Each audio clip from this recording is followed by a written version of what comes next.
everyone across the DFS industry, here for a Wednesday Bundesliga DFS Showdown. The 40K, $15 GPP already half full. It's about 7:30 in the morning and woke up, expected to see like 800 people in it, and it's already up to 1,600. So that thing's going to fill. We'll probably see another smaller one coming up. So shout out to everybody for filling it. And, you know, after DK overlaid the Saturday main slate, I wasn't very optimistic that we keep seeing some bigger prize pools, but you know, these showdowns keep performing. So I do think that we're going to keep seeing bigger prize pool for showdowns, and Classic keeps reducing. But it's good, man. Like, you know, whatever soccer DFS action we can get, you know, let's get after it, take advantage of, you know, just kind of people's faults and constructions. Like, despite playing a ton of GPP, like for Superliga yesterday, the goal dependent striker that was like 11,200, like 50% in GPP. It's like barely really owned in cash too. Subbed out at halftime, and like if he scores, I'm gonna make like an idiotic comment here, but you know, he always needed a goal to pay off. So you know, those type of plays, those of us that kind of play a more like conservative, set taking floor style, you know, where we're going to play like wing backs and guys that cross, like we're always going to have some advantage. So, you know, just keep that in mind. Like, you know, you've got to leverage things off of your GPP player. I'm sure I'll have Parlor Boss on here again. We'll talk about like GPP strategies because, you know, he really has that mastered. But, you know, if you really want like a consistent build your ROI, build your bankroll way to consistently win in soccer, it's find the set takers, find the floors, tell everybody else to go fuck the goals, okay? Which might not be the good case today, but don't worry about the goals. Build the floors, and when those goal scorers, they don't have good shot floors, don't score, you're gonna lap those people not only in cash but in GPPs as well. So with that in mind, let's jump into today's slate, and let's just talk about you know, what Frankfurt versus Bremen is. So I think the big thing that is no sort of hot take is that Philippe Kostic is going to be your captain in any sort of optimal or cash type of builds. Has like a 20 cross potential in this matchup, especially versus Bremen, who's we've detailed their defense is shaky now. You know, they've looked good the last few games, but this is the type of like high intensity matchup versus a team that does have a ton of firepower that really could give that back line some issues. So, you know, I still put Kamada on this set list. He took like made like 2 corners 4 games ago, so he's going to stay in my list. I always look at last 5, but it's been Kostic and Rhodes splitting. Rode has a nice price after kind of a dud versus Wolfsburg. So I think that is a solid play today. Werner Bremen sets are kind of actually a mess. Friedel has definitely been taking the last few and would be a great play at his price if he's a wingback. But Bittencourt and Rashica is kind of just, it's a tough mess on the other side. So I think you kind of have to just discount the sets and just call them even and just figure who fits your build better. Or, you know, maybe you decide that none of them fit your build. We're going to go on that now. So very, very square game, 2.75. If I was making a bet today, I would be hitting that over. Haven't decided if I'm going to yet, but just these teams have a lot of goals in them. So I think 2.75 is a pretty soft line. From projected, the only thing I did not agree with here is I do think Timothy Chandler is going to give way to Torre. On the right, the rest looks fine. Maybe you see Dost in here for Gacinovic, which would move Kamada back to the 10, Dost back as the other striker. But the rest looks pretty right to me. Let's go into the plays and win you all some money and get the hell out of here. So, like I mentioned, like not going to be like hiding this. I don't think that this is any sort of a take that DK wouldn't like me to do. But like Kostic is going to be, you know, so popular at the captain spot. Biggest floor in the Bundesliga. Hell, he might have like the biggest floor in the world, like up there with KDB and Trent Alexander or any other like Payet and Lagoon, like all these guys that we just like sprint to put in our lineup. So in this matchup, not putting him at captain would be a weird move in cash. I think you just go there. I do think as I scroll down here, the other like pricing guy that stands out to me is Friedel. If he plays wing back, has that share sets, I think 5,800 is super fair. So those are the two freebies I'll give y'all.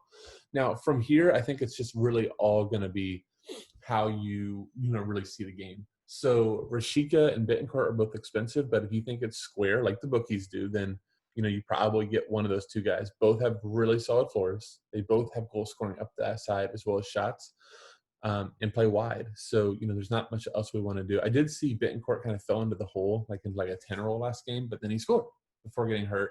Both were struggling for fitness. Both do appear, though, that they're going to be playing this game. So if you kind of want they're going to be really popular in cash. I think Bittencourt more so than Rashika. But if you want some leverage, especially in GPP, maybe fade them both if you think both are sub risks. You can go for like Andre Silva, who, if you don't know much about Andre Silva, he was like a massive, like the next big Portuguese guy in Porto, dominated the league, was playing great in the national team, went to Milan for a huge money signing, I want to say 3-4 years ago. It's been trash ever since, just missing chance after chance. Went to Sevilla on loan last year, the year before. Was terrible in La Liga. Is looking a little bit better now, but we did see last week he has PK duty. And when they start dominating, he kind of takes a page from Ronaldo in the fact that he's just not bashful shooting. I want to say versus whatever the game was that they dominated. I think it was Freiburg a couple of times back. I think he had 7 or 8 shots. So that's the type of striker I'm a little more interested in than just the poachers, so to speak, like the Chicharitos of the world, or give me whoever guy that doesn't have any shot floor, and the 1 to 2 shots a game he's going to get, he has to score, he's going to suck.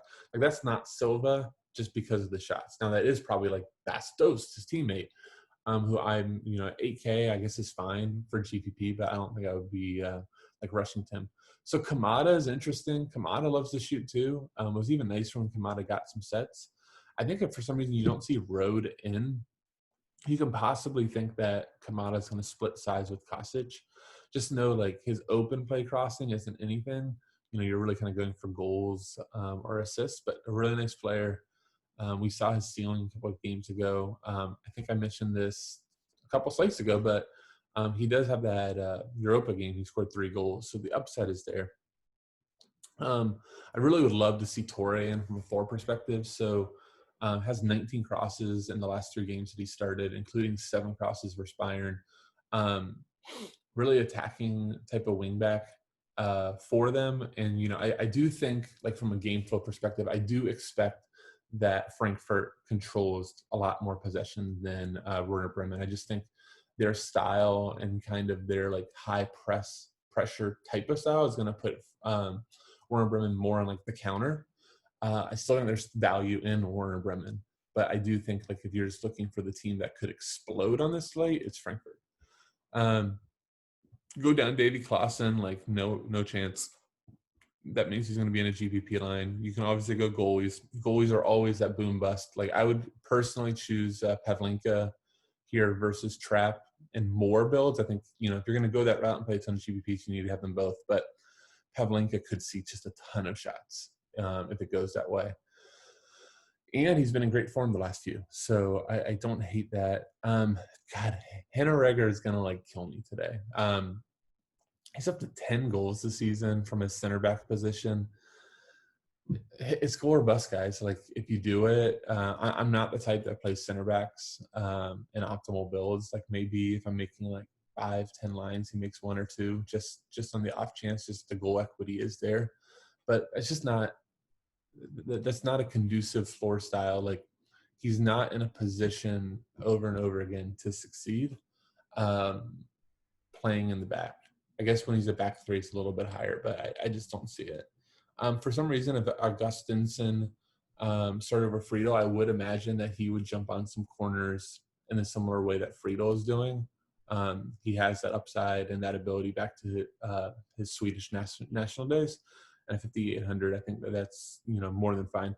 Road 5,200, really solid for a split share set with Kostic. Just know while Kostic gets, 16, 15, 20 corners or 20 crosses, and some are from corners, but like 70, 80% of them are from open play. All roads corners are, sorry, all roads crosses are going to be corners. Now, he did have 2 corners leading to goals versus Bayern to Hinteregger, so maybe that's a nice correlation play. Josh Sargent, I think, really interesting GPP play down at 4,800. Captain America, obviously. I guess that's Michael Bradley's, but we'll give it to redheaded Sargent for today's purposes. But 4,800 for a guy leading the line. It's coming off one of his better DFS games last time out, so I think that works. If he doesn't play, where's the Selke 3,600? I mean, definitely worth a shot. Like Werder Bremen, Frankfurt gives up goals. Like they're so into the offensive attack that they leave that back line very, very vulnerable. So to get any like leading the line striker type for under 5K, I think is really good for GPP. I don't think you need to go there in cash, but for GPP, absolutely.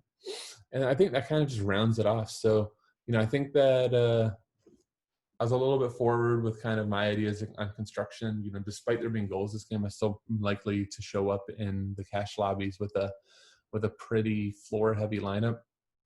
The biggest decision that in my head I'm trying to make, and something I've been fighting with on the Leipzig slates, is when there's goals, how much do you weigh like the other team's floor guy versus like maybe a goal scorer? So I showed up 2 sites ago with Schick and cash and got a couple people like, what are you doing?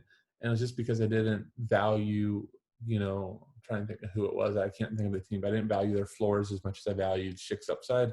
So I do think that that's some of the ways in Showdown, cash or GPP, that you can leverage some other people, especially in cash where people do find like this floor building to be optimal.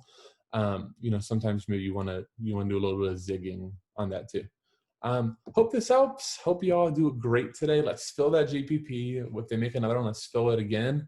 And then I'll be back here on Friday to preview that showdown. Actually, I guess maybe even tomorrow, but preview the Friday showdown.